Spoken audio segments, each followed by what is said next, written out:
with 84% in the major poll not believing the official 9/11 story, that we may have backed them off for this period of time in staging an attack. Let me just ask you a question. You called in and you said, for stations that just joined us, you said, do you believe that the government's still going to attack itself? And you said, with your prediction. And my prediction clearly was, if we didn't get the word out about government-sponsored terror, that it was going to happen. So let me get this straight. Some short, fat, tubby piece of shit in Austin, Texas, and his paranoid schizophrenic audience prevented another 9/11 style attack in late 2006. He even brings up Fox News covering his prediction. So here we have Fox News covering his prediction. Who this guy is, I have no frickin' clue. But let's thank this guy, whoever the hell he is, for bringing this forward, because indirectly this guy, who I've never seen before, by bringing up Alex Jones, saved thousands and thousands of lives, quite possibly. So have a listen. This is huge. This saved so many lives. A radio host who says he predicted a staged attack on the World Trade Center involving Osama bin Laden as a fall guy in 2001 now says last week's Red Terror Alert is just a trial run for a massive staged terror attack initiated by the U.S. government. Pardon me. Alex Jones says the attack will occur before the end of October and could provide the, quote, neo-fascist bloodsuckers in the administration with fraudulent justification to invade Iran or Syria before November's midterm elections.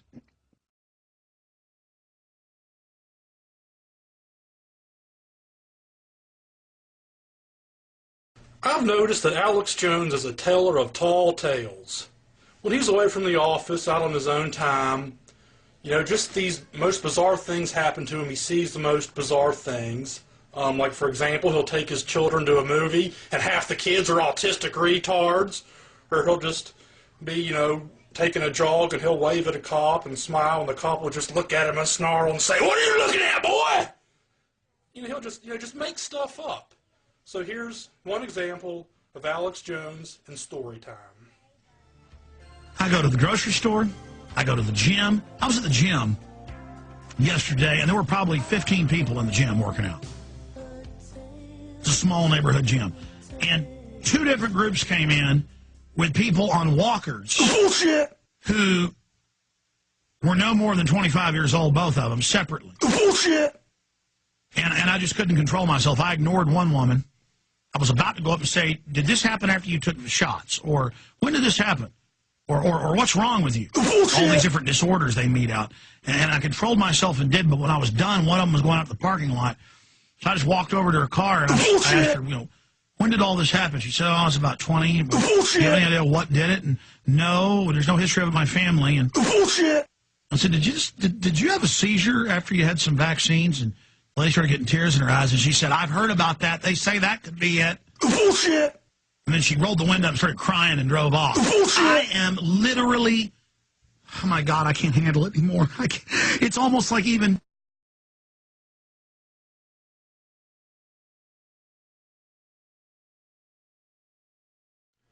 In 2005, John Yoo was asked a hypothetical question. The hypothetical question included an excerpt about crushing a child's testicles. Here's the audio. If the president deems that he's got to torture somebody, including by crushing the testicles of the person's child, there is no law that can stop that. No treaty. And also no law by Congress. That's what you wrote in the August 2002 memo. I think it depends on why the president thinks he needs to do that. Alex the lying retard would take this hypothetical question and completely blow it out of proportion.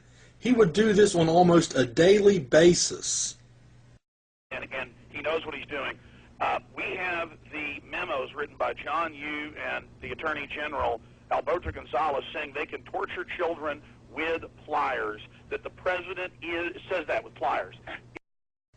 Several months back, I offered $5,000 to anybody who could produce the memo which states they can torture children with pliers. It says that, with pliers, according to Alex Jones. Gonzales saying they can torture children with pliers, that the president says that with pliers. It says that with pliers. It says that with pliers. It says that with pliers. It says that with pliers. I would like to get your take on the White House. Why did they think they could sell torture and White House memos about torturing children with pliers in front of their parents? Why did they think they could?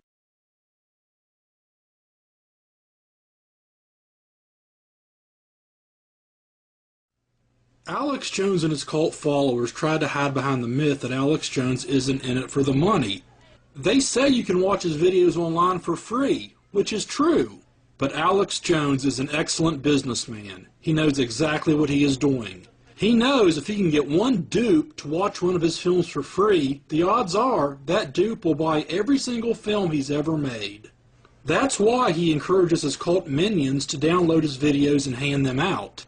Alex knows his audience. He knows a good majority of them will buy his films regardless if they are on the web for free or not. It's actually a brilliant tactic on his part. Here is proof of my case. He had Heidi Montag and Spencer Pratt on his show. They were introduced to one of Alex Jones's films.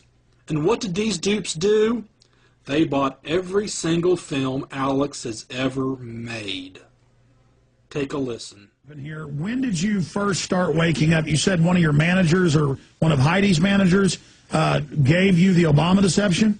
Steve Morales is a music producer of mine, and we were in the studio one night, and he was watching us, and he said, "You guys need to watch this. You need to know you're the youth of America. You need to know what's going on in America. You need to know what's going on in this world." And I've always been, I call us dumbheads that we didn't know. So we started watching this, and then Spencer ordered every single DVD and has been nonstop researching your websites and the internet and everything now for at least a month, all day, every day.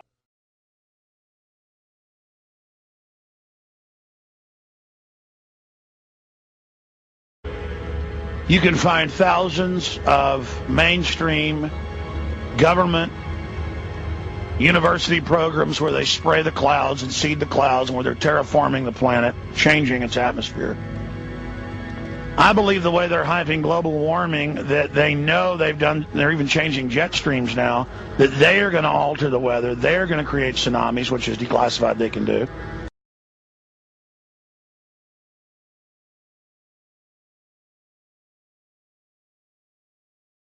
Alex Jones is well known for trying to scare his cult followers into believing the New World Order is trying to kill at least 80% of us. Here we have Alex Jones getting it all wrong, as he so often does, in regards to FEMA coffins at a location in Georgia. You want to see the coffins. So some folks in Georgia saw one of these facilities, and we've got Google photos of it and ground photos and video of it, and it is more than 500,000 of these giant coffins stacked outside. It's not 500,000, it's 50,000. You'll have big stacks of lids and then stacks of the coffins, one inside the other. They aren't coffins, they are grave liners or burial vaults, you fucking dolt. Burial vaults prevent the collapse of cemetery ground and protects the casket. And this is in